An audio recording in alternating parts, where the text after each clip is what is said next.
Sige po, good morning po sa ating lahat. Yan. Excited po ba tayo marinig muli ang salita ng Diyos sa umaga pong ito? Sige po. Sige po, pwede po ba tayong lahat ay sumandaling manalangin? Yes, Lord, salamat Panginoon minsan pa sa pagkakataon na ito, Lord. Nakasama sa aming pagsamba ang pakikinig ng iyong mga salita. Minsan pa, Panginoon, patuloy mo po kaming patnubayan ng banal na Espiritu at patuloy kang mangusap sa bawat isa sa amin, Panginoon. Ito pong aming dalangin naman sa pangalan po ng aming Panginoong Jesus.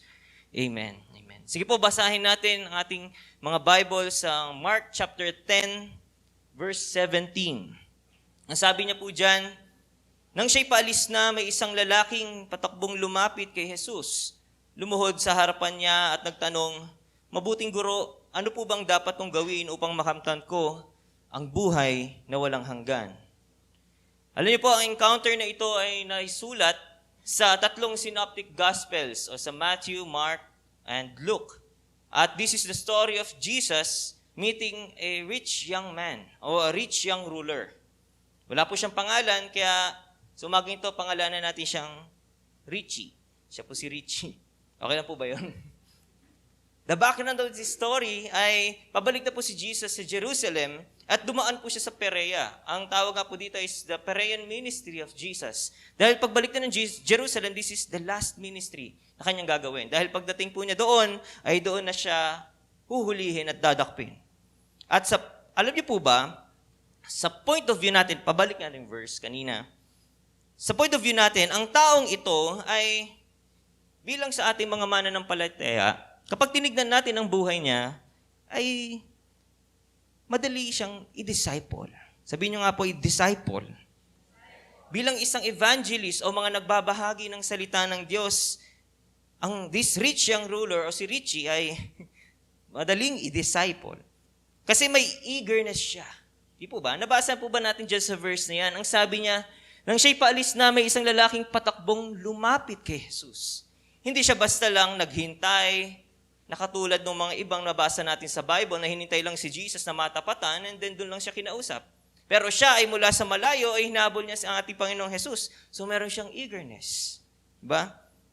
Makikita din natin siya ay tumakbo siyang lumapit kay Jesus. At ano next? Lumuhod sa harapan niya. So may pagluhod pa. He respected Jesus. He acknowledged Jesus in his life.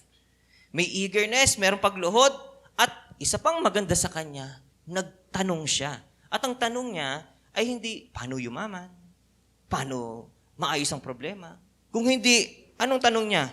Spiritual na bagay. Ang sabi niya, "Guro, ano po bang dapat kong gawin upang makamtan ko ang buhay na walang hanggan?"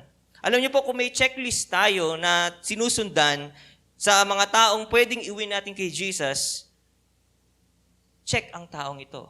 Di po ba? Madaling, ayan, nandyan yan. Di po ba? Lumuluhod, tumatakbo kay Jesus, tapos gusto ng spiritual things.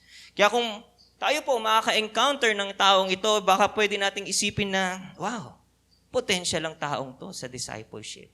Amen po ba? Gusto kay Jesus. Bihira yun na interesado siya sa mga spiritual na bagay. And additional pa po doon, alam niyo po ba, sa kanyang eagerness at kagustuhan sa spiritual things, kung titignan po natin, ang buhay ng rich young ruler na ito ay para bang nasa kanya ng lahat. Naniniwala po ba kayo doon? Tignan natin. Yung pangalan niya, si rich young ruler. Po ba? Pangalan pa lang, parang nasa kanya ng lahat. Napag-dan po ba natin pangalan niya? Siya ay rich. Sinong gusto? Di ko na po pagtataasin ng kamay dahil alam ko po, lahat tayo dito gustong yumaman. Amen po ba? Di po ba? At ang sabi sa Bible, hindi lang siya mayaman. Siya ay napakayaman. Mamaya, mababasa natin yan. Hindi lang siya basta millionaire, he is a multimillionaire. Mayaman, napakayaman talaga. At bukod sa pagiging mayaman niya, ang middle name niya is Young. Siya si Richie, young ruler. Siya ay young, siya ay bata. Ano po bang maganda sa bata? Alam niyo po ba, ang daming mayayaman gustong magpakabata. Di ba? Masin niyo po ba yun? Kung ano-anong ginagawa sa therapy, sa mga mukha nila para magmukhang bata. Mayroon pang mga stem cell ngayon, di po ba? Hinahabol ang kabataan nila pero hindi na ito may babalik. Di po ba? Kaya ang maganda sa kanya, kay Richie ay he can still enjoy his wealth in his youth. Bata pa lang siya. Di po ba? May enjoy niya yung kayamanan niya. Yung iba kasi kapag matanda na, doon sila yumaon kapag medyo may edad na sila, minsan konti na lang yung gusto nila. Marami ng bawal sa kanila. Di na sila pwedeng umakyat ng bundok, mapagod. Kasi bakit? Matanda na. Pero siya, bata siya, he can really enjoy his wealth. And then pangatlo, he is a ruler. O ibig sabihin yan, meron siyang power. Meron siyang authority. Po ba? Sino po bang ayaw ng mga ito? Ng richness, ng youngness, youthfulness, o ng ruler. Ang pagkakaroon ng power, authority. So kung isa-summary po natin yan, gagawa tayo ng checklist. Ayan. Siya ay eager. Siya ay lumuluhod kay Jesus. Gusto niya ng spiritual things. Mayaman, bata, may authority. Very potential. Di po ba? Napakaganda ng kanyang buhay. Pero ang dali nitong patanggapin sana kay Jesus. Kasi check lahat eh. Di po ba? Pero kahit ganun, ang tingin natin sa kanya, meron pa rin siyang nararamdaman na kulang sa kanya. Dahil alam niya, hindi siya secured sa kanyang future. Alam niyo po ba ang problema ng karamihan sa mga mayayaman? Ay ang kanilang future, security ng kanilang kinabukasan. Dahil alam nila at one point, sila'y mawawala, sila'y mamamatay, at iiwan ang lahat ng kanilang mga kayamanan. And that's their primary concern. At isa rin ito sa concern ng taong ito. Mamaya makikita natin na yun talagang concern niya. So basahin po natin buo ang Bible. In Mark chapter 10 verses 17 hanggang 22. Basahin po natin ang buo para makita natin ano ba yung kulang sa taong ito? Ano ba yung hinahanap niya? Nang siya'y paalis na, verse 17, may isang lalaking patakbong lumapit kay Jesus. Lumuhod sa harapan niya at nagtanong, "Mabuting guro, ano po bang dapat kong gawin upang makamtan ko ang buhay na walang hanggan?" And this is what he's looking for. Di po ba? The eternal life. Kasi gusto niya ng security sa kanyang buhay. In verse 18, sumagot si Jesus, "Bakit mo ako tinatawag na mabuti? Walang mabuti kundi ang Diyos lamang." Verse 19, "Alam mo ang utos ng Diyos." This is the response of Jesus. "Huwag kang papatay, huwag kang mangalunya, huwag kang magnanakaw, huwag kang sasaksi nang walang katotohanan, huwag kang mandaraya, igalang mo ang iyong ama at ina." May napapansin po ba kayo? The response si Jesus? Mamaya, isa-isayin po natin yan. Verse 20, sumagot ang lalaki, "Guro, mula pa po sa aking pagkabata, itinutupad ko na ang mga yan." So, makita natin, maganda rin siya mamuhay. Pwede natin idagdag sa checklist kanina kasi sabi niya, sumusunod siya sa mga utos ng Diyos. So, kapag titignan natin, wow, very potential ang taong ito. Pero meron pa siyang missing piece sa kanyang buhay. And verse 21, magiliw siyang tinignan ni Jesus at sinabi, "May isang bagay na dapat mong gawin. There's only one thing," sabi ni Jesus, "Ipagbili mo ang iyong mga ari-arian at ibigay mo sa mahihirap ang pinagbilhan. At magkakaroon ka ng kayamanan sa langit. Pagkatapos, bumalik ka at sumunod sa akin." That's the command of Jesus. In verse 22, ito ang response niya. Nang marinig ito ng lalaki, siya'y nanlumo at malungkot na umalis sapagkat siya'y lubhang napakayaman. Extreme ang kanyang kayamanan. Sobrang yaman. Kapag tinignan nga po ng buhay natin to, he can be a changing point sa ministry ni Jesus. Di po ba? Kasi, kung titignan natin ministry si Jesus, wala silang masyadong cash. Actually, nung pinakain ng 5,000, ang sabi nung isa, "Panginoon," sabi niya, di po ba? Kahit na ang isang taong sahod ay hindi sapat para pakainin ang lahat ng ito. Ibig sabihin, wala sila talaga financially. Pero this man, pwede siya maging susi. Amen po ba? Sa ministeryo ni Jesus. Ano po bang naramdaman niyang kulang sa kanyang buhay? Despite na kung titignan natin ay parang nasa kanya na ang lahat. Ito po ay ang security ng kanyang future. Ito ang wala siya. The eternal life. Ang buhay na walang hanggan. Kaya he's making a transaction with Jesus. Di ba ba? Nakikipag-transact siya kay Jesus thinking na pwede siyang makapag-close ng deal at masolve ang pangangailangan niya. Ang hindi niya po alam, the only thing na wala siya ay ang pinakamahalaga sa lahat na meron siya. Ano yun? The eternal life o ang buhay na walang hanggan. Alam niyo po kapag sinabi nating eternal life o buhay na walang hanggan, this is the gift of God that comes only through Jesus Christ. Magsabi nga po ng amen ang lahat ng nakakasabay doon. This is the gift of God.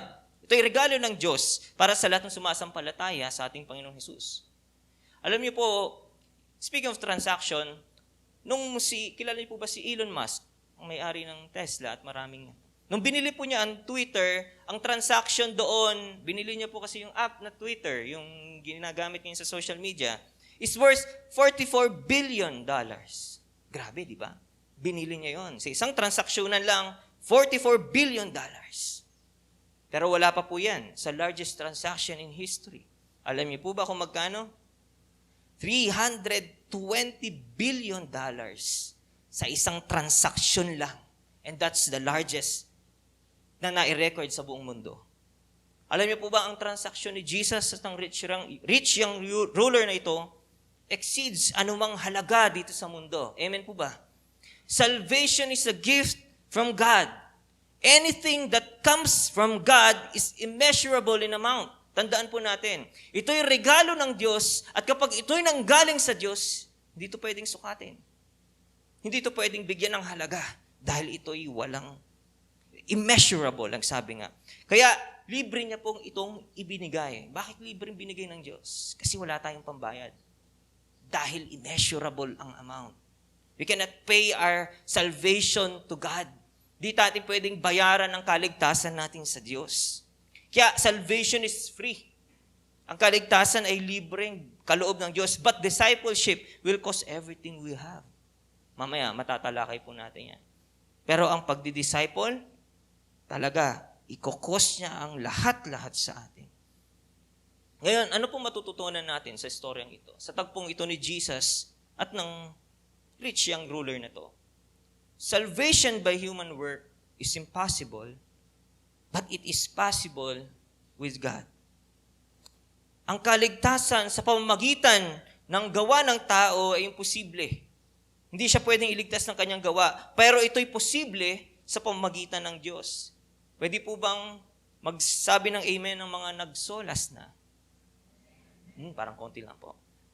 We all learn, di po ba sa solas, na the only way to eternal life ay walang kasamang good works. Amen po ba? Walang kasamang gawa para ikaw ay mabuhay o ikaw ay tumanggap ng buhay na walang hanggan. Pero ang sabi dito ni Jesus sa rich young ruler in Mark 10:19, alam mo ang utos ng Diyos? Di po ba naghahanap ng buhay na walang hanggan ang rich young ruler na to? Pero anong response sa kanya ni Jesus? Alam mo ang utos ng Diyos. What's the utos of God? Ano to? Huwag kang papatay, huwag kang mangangalunya, huwag kang magnanakaw, huwag kang magsasaksi ng walang katotohanan, huwag kang mandaraya, igalang mo yung ima't ina. Saan natin bababasa yan? The 10 Commandments. Amen po ba? And that is work of man. Sa totoo lang po, sabi nga ng iba, ay kapag, this is a hypothetical, parang kailangan daw ng solas training ni Jesus in pagpapahayag ng salvation. Dahil ang kaligtasan ay hindi nga po nadadaan sa gawa ng tao, ito'y sa pamagitan ng pananampalataya. Pero ang response sa kanya ni Jesus, sabi niya, huwag kang gagawin ito, huwag kang gagawin yan, huwag kang gagawin yan. Confusing, di po ba? Alam niyo po si Jesus ay hindi katulad ng mga conventional na teachers. Hindi siya pangkaraniwang guru lamang. When he teaches, hindi siya minsan straight to the point. Minsan nag-i-illustrate siya ng parable. Pansin po ba? Meron siyang gumagamit siya ng mga metaphor. Ikaw, sabi niya, di ba? At sa sitwasyong ito, merong gustong i-drive si Jesus sa rich young ruler na to.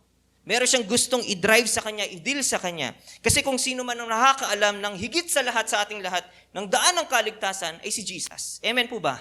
Walang pwede. Siya ang nakakaalam nun dahil siya ang daan. Kaya, anong ibig sabihin dito ni Jesus? Tignan natin. Ano ang drive dito ni Jesus? Sa pagsunod po natin sa kautusan ay hindi tayo maliligtas.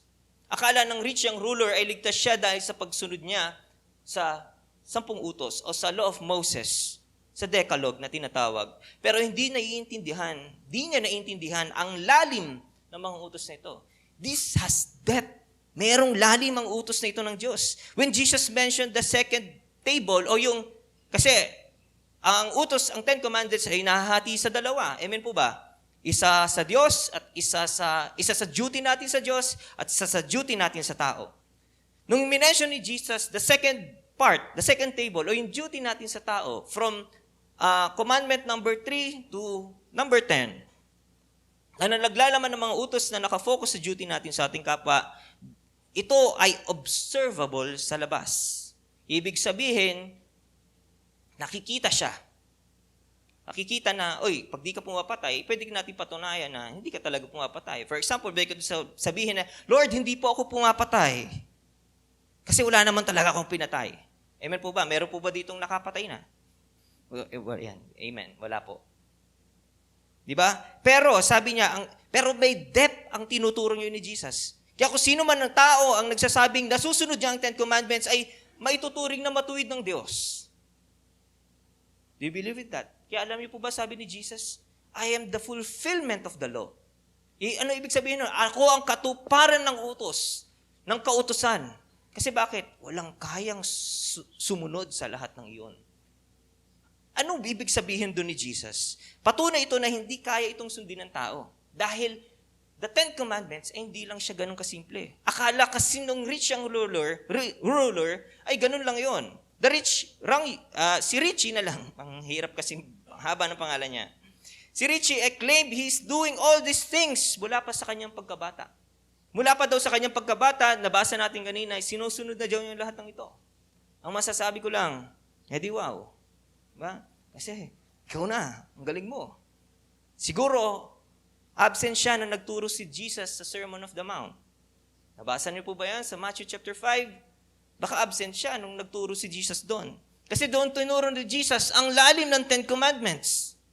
Sige po, basahin natin, isa-isahin natin. Ano turo ni Jesus sa huwag kang papatay?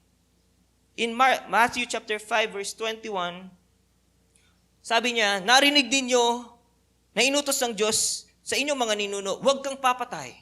This is the emphasis of Jesus. Ang sino mang pumatay ay mananagot sa hukuman. Verse 22, itong ibig sabihin yan. Ngunit sinasabi ko naman sa inyo, itong turo ni Jesus, ang sino mang napopoot sa kanyang kapatid ay mananagot sa hukuman. Ang humahamak sa kanyang kapatid ay mananagot sa Sinedrin, at sino mang magsabi sa kanyang kapatid, ulul ka, ay nanganganib na paparusahan sa apoy ng impyerno. So anong ibig sabihin nito? Hindi mo kailangan literally pumatay para makasuway ka o para masuway mo ang utos ng Diyos na huwag kang papatay. Kaya kung may galit ka sa iyong kapatid, ang sabi ni Jesus, pantay yan sa pagpatay. Hindi alam ni rich young ruler yon. Nawa sa biyaya ng Diyos, alam po natin ito. Amen. O, natutunan natin ito ngayon. So kapag may galit ka sa iyong kapatid, kapantay mo ang isang murderer o isang serial killer. Kapag may puot kang nananatili sa iyong puso, sa iyong kapatid o sa sino mang tao. And that's the teaching of Jesus. That's the depth. Yan ang lalim ng huwag kang papatay. Then ano pa ang sabi ni Jesus? Ang turo ni Jesus. Anong turo ni Jesus sa pangangalo niya? Sa adultery. Sabi niya, Matthew chapter 5 verse 27, narinig din yung sinabi, huwag kang mangangalo niya. Again, lahat po ito ay nasa Sermon of the Mount. Okay? Tinuro itong lahat ni Jesus. Verse 28, ngunit sinasabi ko sa inyo, ang sino mang tumingin sa isang babae na may mahalay na pagnanasa, ay nangangalo niya na sa babaeng iyon sa kanyang puso. Nakita niyo po ba ang depth ngayon ng huwag kang mangangalo niya? Tumingin ka pa lang sa isang babae o sa isang lalaki na may pagnanasa, you are accused for adultery, ang sabi ni Jesus. Yan ang utos. So ngayon, alam ba ito ni rich young ruler? Para sabihin niyang, Panginoon, sinusunod ko po ang lahat ng iyon. Alam ba niya? Naiintindihan niya ba yung sinabi niyang yun, yung sinagot niyang yun? Alam niyo po, si rich young ruler, o si Richie, ang alam pa niyang pagsunod sa kautusan ay ang style pa ng mga Pariseo. Alam niyo po ba yung style ng mga Pariseo? Again, tinuro ito ni Jesus sa Sermon on the Mount.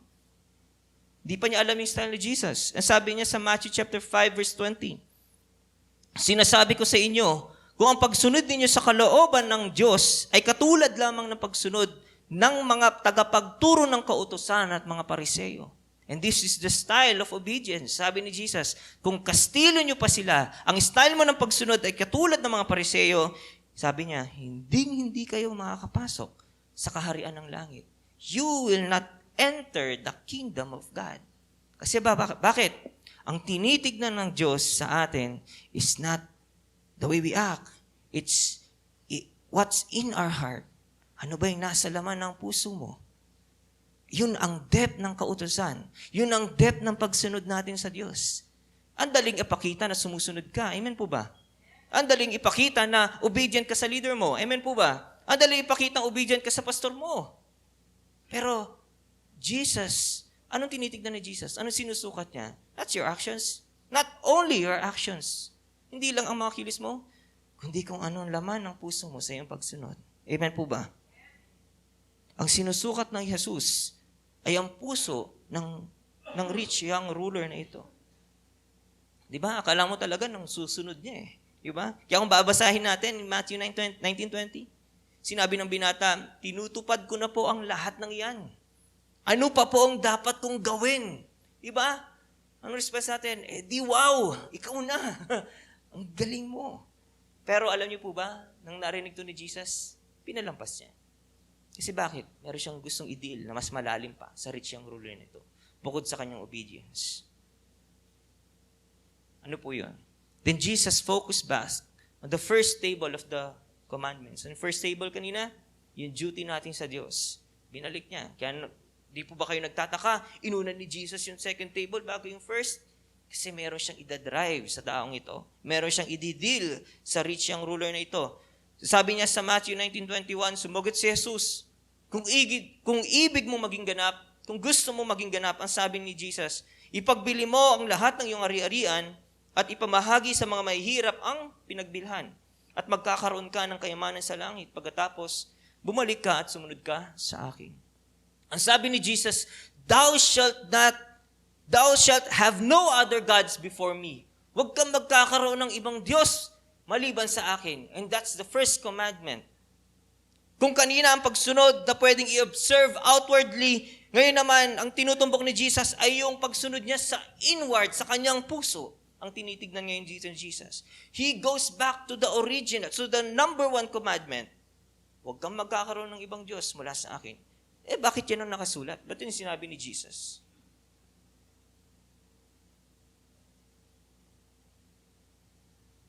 Kung wag kang magkakaroon ng ibang Diyos, ang tumbok ni Jesus, bakit sinabi ni Jesus na kailangan ibenta at ipamigay ang lahat ng kanyang kayamanan? Tandaan po natin, Jesus does not set down a rule that everybody has to embrace poverty to be a follower. Tandaan po natin yan. Hindi ginawang standard ng Diyos o utos ng Diyos na ang lahat ay kailangan maging mahirap para sumunod lang sa Kanya. Wala pong ganon. Sabihin mo sa katabi mo, walang ganon.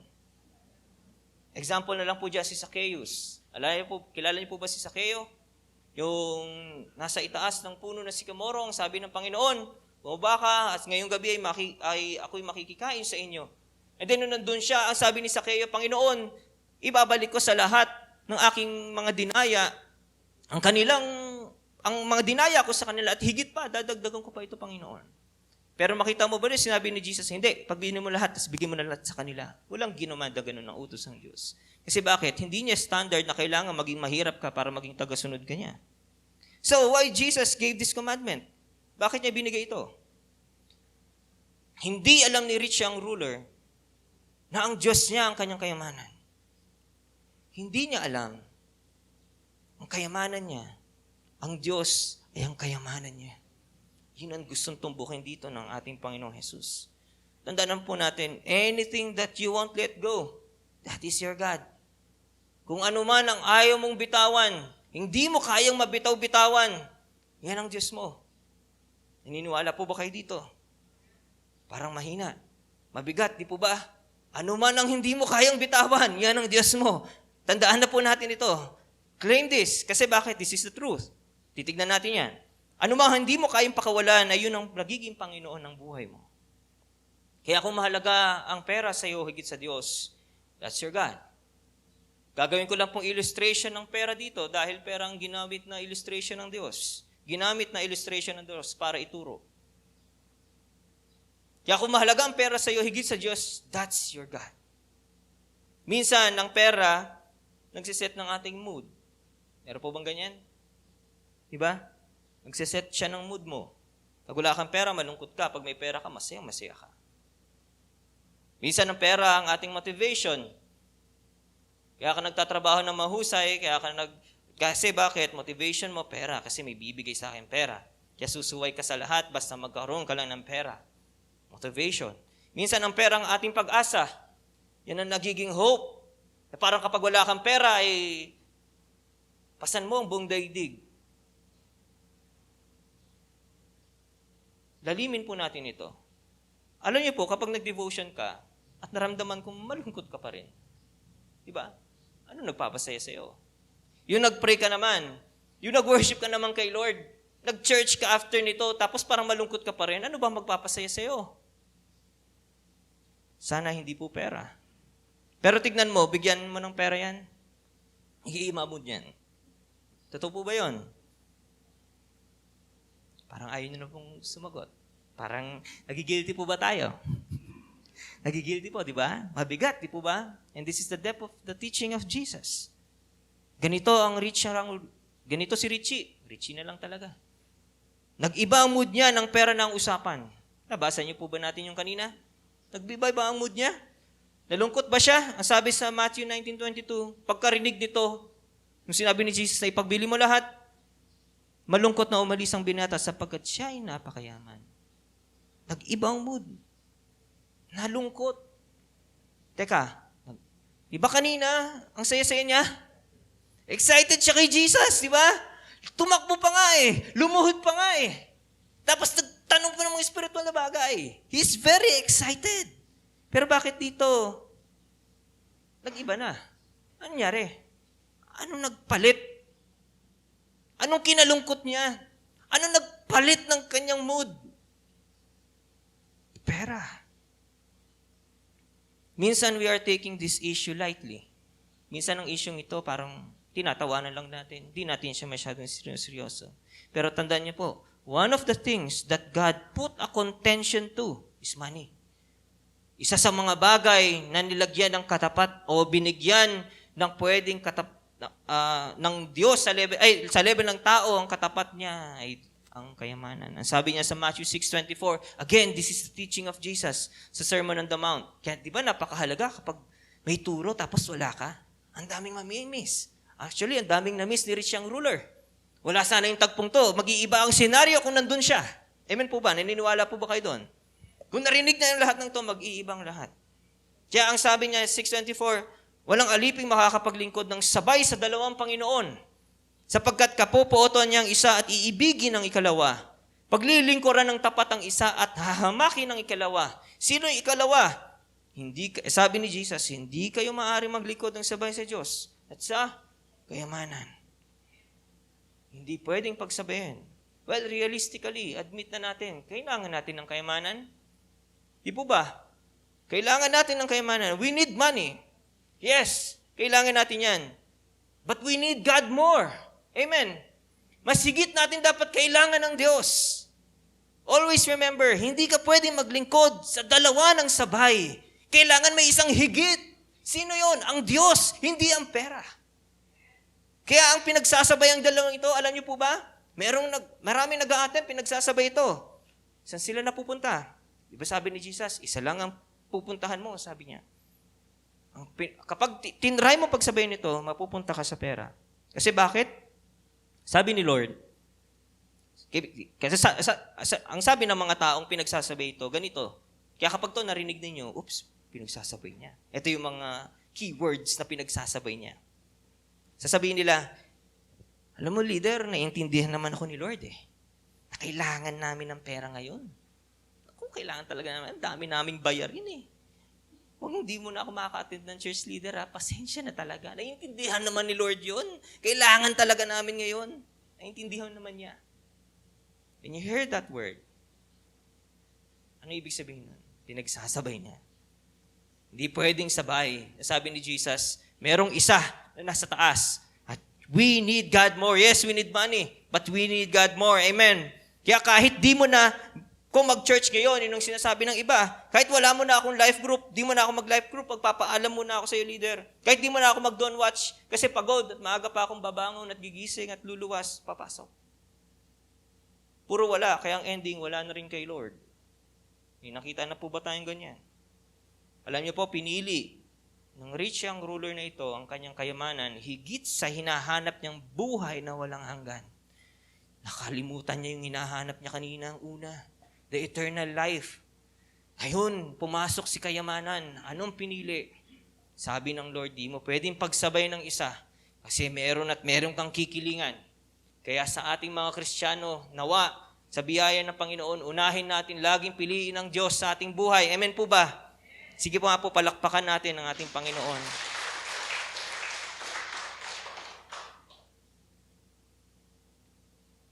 Ang sabi ng isang tagapagturo, ayon sa observation niya sa rich young ruler na ito, sabi niya, "These have been the stupidest transaction he ever made in his life."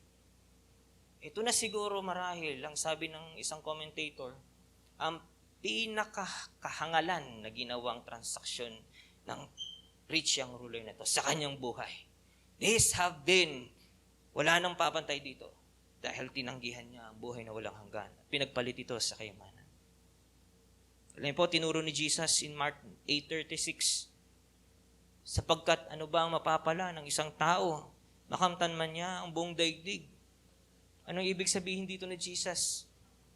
Wala pa nga sa kalingkingan ng kayamanan ng rich young ruler na ito, kahit nabasa natin siya'y lubhang napakayaman o siya'y napakayaman, pero wala pa siya sa kalingkingan na ito na illustration ni Jesus. Nasabi niya, ano ba ang mapapala ng tao? Makamtan man niya ang buong daigdig. Makuha man niya ang kayamanan, all the riches in the world. Ngunit mapapahamak naman ang kanyang sarili. Makikita ba natin ito sa taong ito? Sa rich young ruler na ito? Wala siyang mapapala sa kanyang kayamanan. In Matthew 6:26, this is the emphasis of Jesus. Masdan ninyo ang mga ibon, hindi sila nagtatanim ni umaaniman o kaya'y nagtitipon sa kamalig. Ngunit pinapakain sila ng inyong amang nasa langit. Hindi ba't higit kayong mahalaga kaysa mga ibon? Ano pong ibig sabihin dito ni Jesus? Let go. Ibig sabihin dito ni Jesus sa mga ibon, wala silang pera. Amen? Di nagpepera ang mga ibon. Pero sabi ni Jesus, pinoprovide ko ang kanilang pangangailangan. Kaya sa atin, ano mang ating mga pagkukulang sa ating mga buhay? Ipo-provide yan ng Diyos. Tabing mo mga katabi mo. Ipo-provide yan ni Lord. Amen po ba? Hindi mo kailangan. Piliin yan. Kasi si Lord ang magbibigay sa inyo niyan. Sabi niya dito sa talatang ito. That's his illustration. Alam niyo po, hindi naman po talaga lahat tayo ay mayaman katulad niya. Hindi lahat tayo ay bata katulad niya. Hindi lahat tayo ay ruler o may power, authority katulad niya. Pero ano po ba ang pinagkaiba natin sa rich young ruler na ito? Anong pagkakaiba natin sa kanya? Nasasalimay niyo po ba ang inyong buhay sa kanya? Ang dalayan ko po ng pagpapala, manggaling sa Diyos ang ating pag-asa. Manggaling sa Diyos ang ating kagalakan. Manggaling sa Diyos ang ating kapayapaan. Amen. Kasi anything that you won't let go, that's your God. Ano mang ayaw mong pakawalan, yan ang Diyos mo. Kaya sa ating buhay, hindi man tayo mayaman, pero anong hindi mo kayang pakawalan sa iyong buhay? Nung minsan, sa praise and worship ministry, if I remember it right, mga 2020 po yun, or 2019, before the pandemic, nagkaroon kami ng isang rule. Binaba namin ng isang rule na walang games. Walang maglalaro ng games sa mga nagpe-praise and worship ministry. Share ko lang po ito. Alam niyo po ba? Isang nakakalungkot, daming pumalag. Ang daming pumalag. Di nila kayang mabitawan. Ang sabi pa nga sa akin ng isa, Kuya Jim, sabi niya, anong gagawin namin? Wala kaming laro. Gagawin namin sa mga tutunga nga kaming ganon. Wala ganon. Meron ba ganon? Meron ba tumutunga nga lang dito pag wala siyang magawa? Diba? Ba't di kaya mabitawan? Ano pa hindi nyo kaya mabitawan? Ito, sa mga kabataan. Ang mga karelasyon ninyong non-believer. Tapikin mo yung katabi mo. Meron ka ba niyan? Lalo ang kabataan yan. Di mo ba kaya mabitawan? Sabi ni Jesus, meron siyang pinapabitawan. Ano ang konsepto mo? What is your life? Hindi tayo lahat katulad nito. Siya mayaman. Yan ang pinapabitaw sa kanya ng Diyos. Pero ikaw, what's your concept? Ano ang konsepto ng buhay mo? Anong gustong pabitaw sa iyo ng Diyos? Kaya tandaan po natin, panghawakan po nating matibay ang ating worship life sa Diyos. Yan ang dapat nating hinohold. Kung merong pinapaalis ang Diyos, meron naman siya pinapakapit sa atin. Alam niyo, yung ating worship life, yung ating prayer life, yung ating devotional life, sana lahat yan ang matibay sa atin. Amen po ba? Kasi yan ang gustong itayo ng Diyos dito sa rich young ruler na ito. Kasi baka hindi pa yun nakatayo sa kanya, hindi pa siya discipled na mag-worship, mag-pray at magbasa ng salita ng Diyos. Pero pinagpalit niyang lahat ng iyon para sa kayamanan. Nakakalungkot po. Dito pinapakita ni Jesus na we cannot love other people if we don't love God first. Di po natin masusunod the second table, the commandments of God, kung di natin nasusunod ang una. Kaya sabi ni Jesus, di totoo yung unang mong sagot sa akin. Kasi unang utos pa lang, sablay ka na. Thou shalt have no other God. Tapos sasabihin mo, mula pa ng pagkabata, sinusunod mo yan. Diba? No. Kaya makikita natin, baka naman po sabihin nyo sa akin, sobrang higpit nyo naman po. Alam niyo po, this is not my idea. Hindi ito gawa-gawa ng tao lang. Hindi ito naisip ko lang para sabihin sa inyo. It is the standard of God. Amen. Standard ito ng Diyos. Kaya kung titignan po natin, ang bigat ng ating sitwasyon. Amen po ba? Ang hirap niyang takasan kasi meron tayong bagay talaga sa ating buhay na hindi natin mabitaw-bitawan. Pero sa mga nakapagbitaw na, purihin po ang Diyos sa inyong mga buhay. Kaya ganyan natin kailangan ng ating Panginoong Jesus sa ating buhay. This is how we need Jesus in our life. We are desperate for salvation. Dahil kung ganito pala ang kondisyon ng buhay ko, o ng buhay natin, hindi tayo pwedeng tumanggap ng buhay na walang hanggan. Pag hindi tayo makapag-let go sa pinapabitaw ng Diyos. In Mark 10:27, sinabi ni Jesus, tiningnan sila ni Jesus at sinabi sa kanila, hindi ito kayang gawin ng tao, ngunit hindi ito imposible sa Diyos, sapagkat ang lahat ng bagay ay kayang gawin ng Diyos. Alam niyo po ba ang salitang ito ni Jesus? This is big. This is His grace. Ito ang biyaya niya sa atin. Pinapatunayan niya na we are incapable of being saved.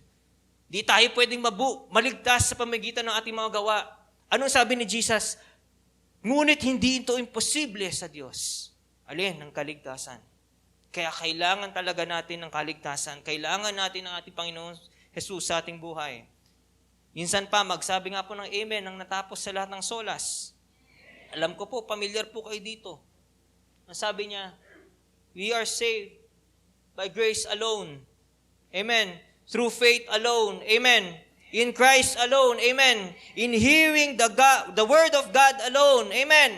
For the glory of God alone. Yan ang ating kaligtasan. Yan ang susi sa kaligtasan ng tao. Ngayon, ano po ito para sa ating mga nakikinig? Para sa ating lahat na narito ngayon. If you accepted Jesus Christ in your life, tandaan po ninyo, tinanggap mo na ang pinakamahalagang kayamanan sa mundong ito. Amen. Tinanggap mo na.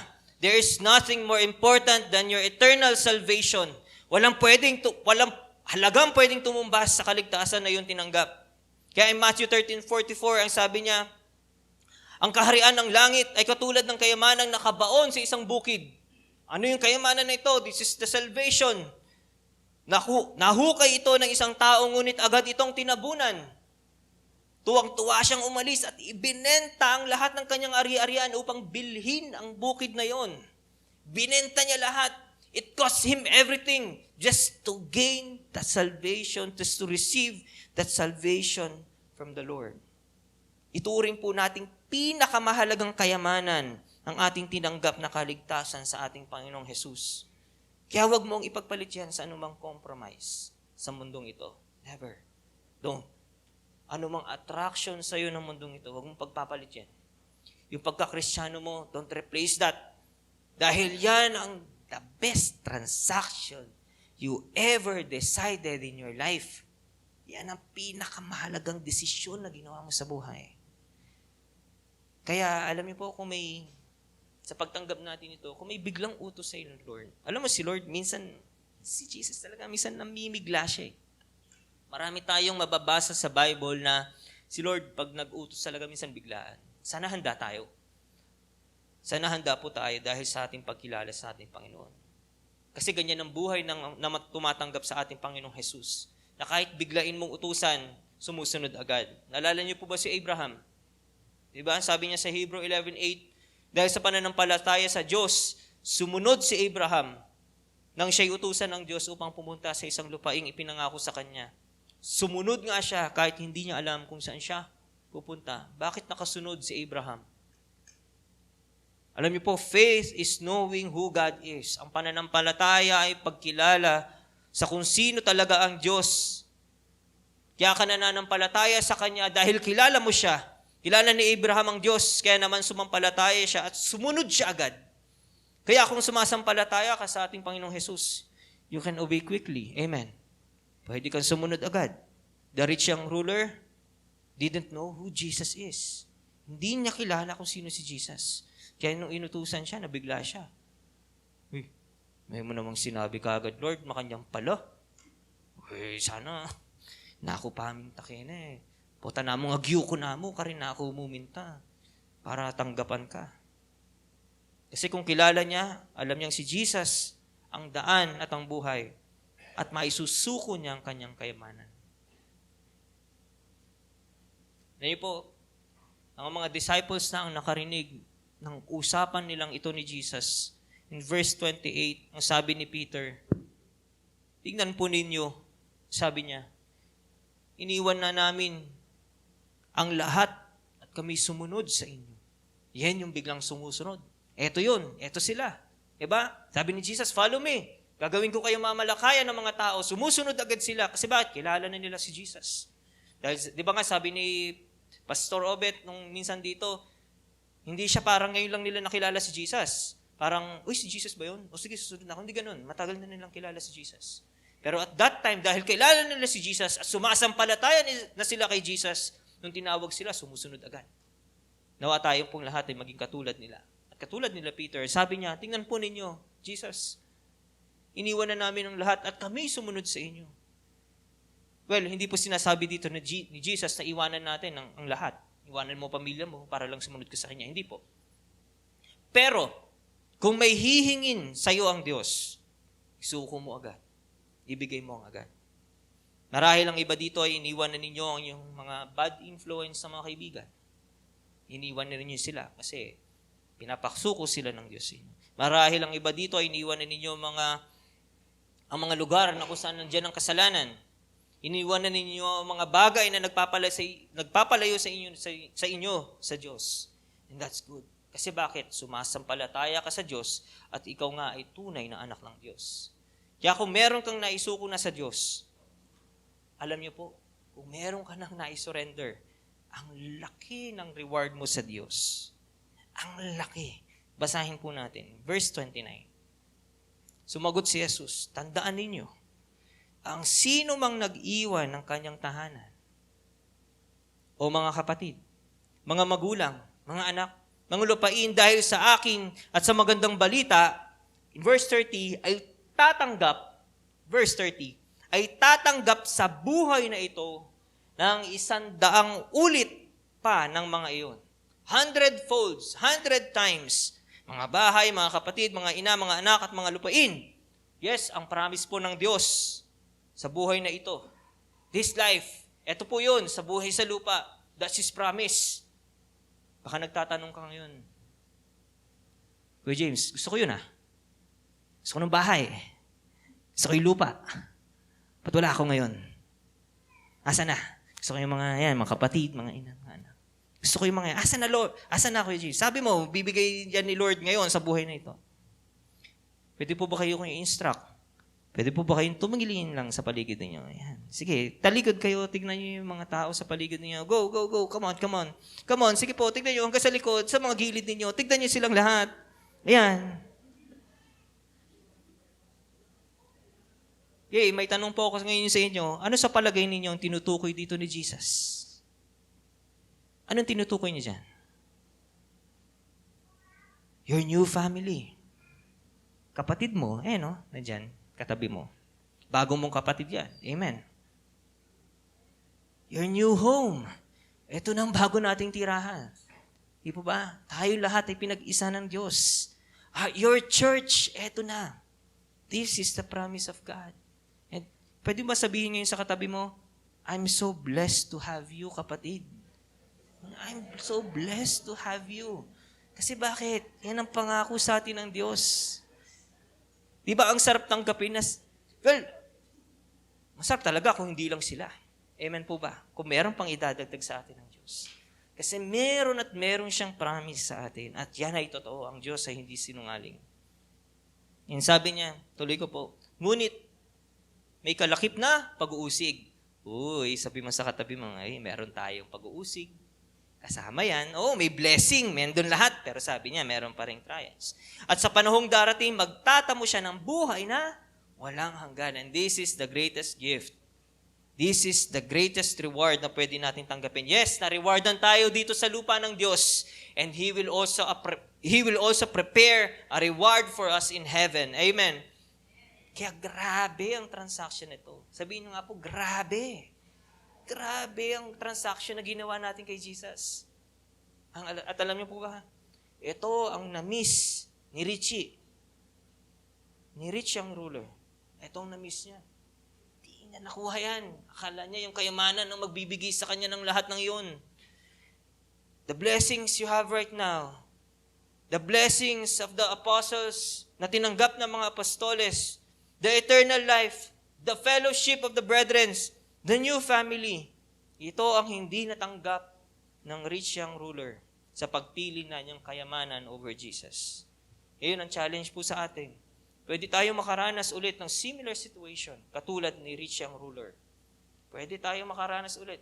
We will also make a decision again if we will choose God or money or God or anything na may hold sa iyo. Kaya ang dalangin ko po ng pagpapala sa ating lahat by the grace of God, ay piliin po natin palagi ang Diyos over anything else. At kung ikaw naman po, ngayon na nakikinig, ay handa na rin tanggapin ang ating Panginoong Jesus sa iyong buhay, I tell you, ito na po ang pagkakataon sa buhay mo na hindi mo pwedeng palampasin. Huwag mong palalampasin ito katulad ni rich young ruler. Pinalampasin. Hindi ko po alam kung ano nangyari sa kanya after this conversation, pero isa lang po masasabi ko, napalampas niya ang pagkakataon na ito to really encounter Jesus and i-receive Him sa kanyang buhay. Sige po, tayo pong lahat ay tumayo. Alam niyo po, ang isang composer ay pwedeng sumulat ng kanta sa isang pirasong papel at pwedeng kumita ng milyon. That is talent. Amen? Isang composer, susulat lang siya ng isang kanta sa papel at pwede na siyang kumita doon ng milyon-milyon. That is talent. Ang isang mananahi ay pwedeng kumuha ng piraso ng tela at gawing damit at ibenta to ng mahal. That is skill. Ang isang tindero ay pwedeng bumili ng halagang 100 at ibenta ito ng 200. That is business. Pero ang Diyos, kaya niyang kumuha ng isang walang kwentang buhay, isang materialistic na buhay, isang patapong buhay, isang makasalanang buhay, lilinisin niya ito. Dadamitan niya ng kanyang Espiritong Banal at gagawin niyang isang pagpapala sa lahat ng tao. And that is salvation. That is who we are right now. Amen. Yun tayo ngayon. And that salvation is available for all who will choose to accept it. Sige po, tayong lahat ay umawit.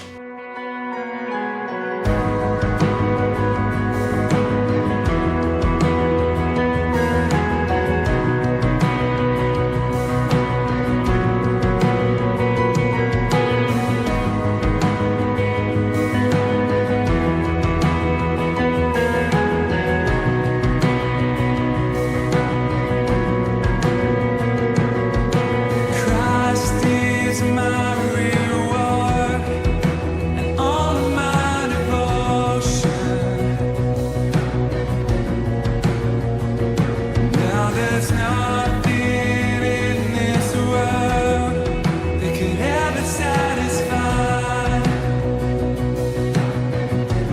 Through every trial, my soul will sing, no turning back. I've been set free. Christ is enough for me. Christ is enough for me. Everything I need is in you. Everything I need. Christ is enough for me. Christ is enough for me. Everything I need is in you. Everything I need. Yes, Lord, tunay nga po, O Diyos, gaya ng aming inawit. Wala kaming ibang hangarin sa aming buhay. Wala kaming pwedeng ipagpalit dito, Panginoon, sa kaloob ng kaligtasan, sa buhay na walang hanggan na yung nga pong pinagkaloob sa amin, O Diyos. Kaya Lord, dalangin po namin sa oras nito, dagdagan mo, Lord, ang aming mga pananampalataya. That every time, Lord, na merong gustong umagaw, Lord God, ng aming commitment sa inyo, ng aming identity sa inyo, Panginoon. Lord, make us a stand. Make us stand, Lord God. Mananatili kaming nakatayo sa inyo, Panginoon, at hindi kami patatangay sa anumang kayamanan, sa anumang influence, sa anumang addiction, O Diyos. Kami ay mananatili sa inyo at hindi namin ipagkapapalit, Panginoon, ang pagkakataon, O Diyos, na piliin ka, na ikaw ang aming itayo at ibendera sa aming mga buhay bilang aming Panginoon. Lord, thank you so much, Lord God. And for all this, at sa lahat po, O Diyos, ng mga tao dito na hindi pa tumatanggap sa inyo, Lord, I pray for them that you may give them, Lord God, the gift of salvation. Ang libreng kaloob mong ito sa kanilang mga buhay. Tanggapin nila ito, O Diyos, sa kanilang mga buhay, Lord, at gawin ka ng pinakamataas sa kanilang mga buhay. Salamat po aming Diyos. Minsan pa, ang lahat po ng kapurihan ay sa iyo. At lahat ng pasasalamat ay sa iyo. Ito pong aming dalangin, Ama, sa pangalan po ng aming Panginoong Jesus. Amen.